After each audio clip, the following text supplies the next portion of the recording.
welcome. Thank you. I think that was a pretty fantastic setup because it certainly delineates some of the issues, right, the opportunities. It's a bit of a subject shift, but we're going to run out of time. Omnibus bills, Yeah. they tend to be out of favor for opposition, and then the minute the opposition is in government, in favor again. I know.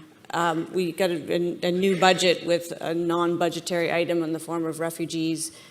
Would you pledge to do away with the omnibus? Do we need a 934-page budget? I wish I could.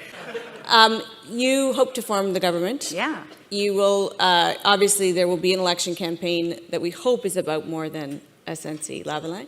I hope, anyway. What do you hope is the galvanizing issue? If you could say to Canadians, this is what the conversation we need to be having, and this is what if I form the government, this is what the government stands for. What is that? Okay. So I will tell you what I think that the issue will be based upon my door knocking, and it's not SNC-Lavalin, and it's not the carbon tax necessarily, but what it is, it's very interesting to me. It's a group of people in my age group between 35 and 55 who have been told all their lives this is their earning years. Last question for you, and that is, we are seeing a renewed east-west divide in this country that really seem to have disappeared, and we seem to be back to tensions for the West against the East in a new way. Can we fix that? Is there Yeah, of course. what do we do?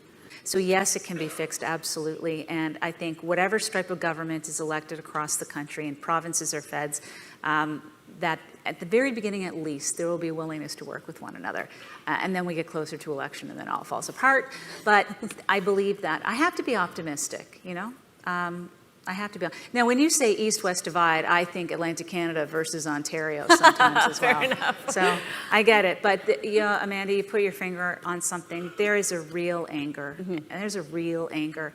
And it's kind of like, you know, we were there for you in the recession because during that recession, 09, 10, it was the direct investment in the oil sands and in our commodities that actually kept our country moving along. And they were there for us. We should be there for them.